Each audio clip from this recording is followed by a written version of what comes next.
దేశవ్యాప్తంగా అకాల వర్షాలు కురుస్తున్న విషయం మీకు అందరికీ కూడా తెలిసిందే. మన రెండు తెలుగు రాష్ట్రాలు అయితే ఈ అకాల వర్షాల కారణంగా రైతులకైతే తీవ్ర నష్టం అయితే చేకూరింది. ఇక్కడ మెయిన్గా చెప్పాలంటే కోస్తా రాయలసీమతో పాటు గుంటూరు, బాపట్ల, పల్నాడు, అమరావతి పిడుగులతో కూడినటువంటి వర్షాలు. అమరావతిలో వర్షాలు అక్కడ ఇంకా ఎత్తిపోతల పథకం స్టార్ట్ చేయాలి. మనం మొన్నే చెప్పుకున్నాం, వర్షాలు స్టార్ట్ అయ్యాయంటే అక్కడ ఎత్తిపోతల పథకం స్టార్ట్ చేయాల్సిందే.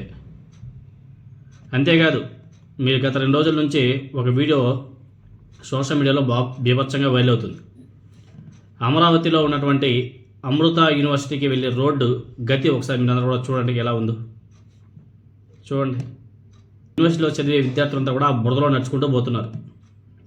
బూతులే ఇంకా వాళ్ళ నోట్లో నుంచి బూతులు తప్ప ఇంకేంలే. ఆ పరిస్థితుల్లో వాళ్ళు ఏ విధంగా కాలేజీకి వెళ్తారు, ఏ విధంగా పోవాలా, ఏంది కథ? బురద రోడ్డు మొత్తం. వాళ్ళ బాధ చూడండి బాబు. 2025లో అనుకుంటా, 2025 సంక్రాంతికి గుంతలు లేని రోడ్లు వేసేస్తాం.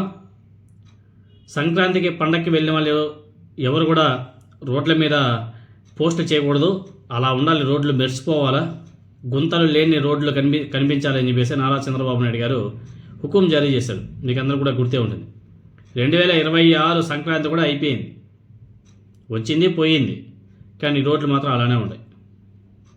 చాలా దారుణం ఆ రోడ్లు చూడండి. ఇది చంద్రబాబు నాయుడు గారి ఫెయిల్యూర్ కదా, పవన్ కళ్యాణ్ గారి ఫెయిల్యూర్ కదా. అక్కడెక్కడో గిరిజన ప్రాంత ప్రజలకి ఎక్కడో ఒక 10 మందికో 20 మందికో చెప్పులు దానం చేశారయ్యా. దాన్ని విపరీతంగా పబ్లిసిటీ చేసుకున్నారు కదా.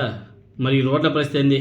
సాక్షాత్ అమరావతి రాజధాని అని, ఇది దేవతల రాజధాని అని చెప్పుకునే ప్రాంతంలో ఒక యూనివర్సిటీకి వెళ్ళే రోడ్ అది ఇంత దారుణంగా ఉంది. అది ఇంకొక యూనివర్సిటీ ఉంది కదా ఎస్ఆర్ఎం, అది కూడా దాని పరిస్థితి కూడా ఇంతే. ఇంకొంచెం వర్షాలు పడినాయంటే దాని పరిస్థితి కూడా ఇంతే. ఇంకొంచెం ఎక్కువ వర్షాలు పడినాయంటే ఏపీ హైకోర్టుకి వెళ్తాం కదా, ఆ రోడ్లు కూడా దీనికన్నా దారుణంగా ఉంటాయి. ఆల్రెడీ 2 years కంప్లీట్ అయిపోబోతుంది కూటమి అధికారంలోకి వచ్చి. ఇంకా ముందు ఇంకేముంది, ఇంకో 2 years మహా అంటే, ఇంకో 2 years. లాస్ట్ 1 year మొత్తం ఎలక్షన్ మూడ్లోకి వచ్చేస్తుంది. లాస్ట్ 1 year ఏముండదు పరిపాలన. చేసింది ఏమైనా ఉంటే కూడా ఇంక ఈ 2 సంవత్సరాలను చేయాలి. ఆల్రెడీ 2 సంవత్సరాలు అయిపోయింది. ఇంక 2 సంవత్సరాలు ఏం చేస్తారంటే అప్పులు మాత్రం చేస్తారు, మిగతా అన్నీ కూడా జీరో. కానీ పబ్లిసిటీ మాత్రం పీక్. ఆ పీక్ ఎలా ఉంటుందంటే చెప్పుకోవాలంటే పీక్.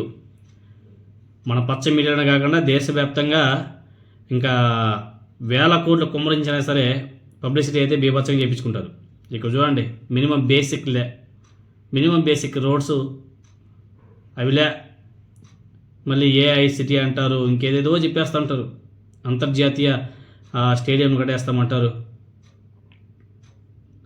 అంతర్జాతీయంగా ఇంకా రైల్వే స్టేషన్ నిర్మాణం చేస్తామంటారు, బుల్లెట్ ట్రైన్ అంటారు, అండర్ గ్రౌండ్ బుల్లెట్ ట్రైన్ అంటారు, ఏదేదో చెప్పేస్తారు. కానీ మినిమం బేసిక్ రోడ్లు లేవు. ఆ బురద చూస్తే చాలా బాధేస్తుంది. ఇలా ఉంది అమరావతిలో. కొద్దిపాటి వర్షానికి, అకాల వర్షం, అది కూడా సడన్గా కొద్దిపాటి వర్షం రావడం వల్ల అలా అయింది. ఇంకొచ్చేదంతా కూడా వర్షాకాలమే. తర్వాత ఎలా ఉంటుందో పరిస్థితి మీరు అందరూ కూడా ఆలోచన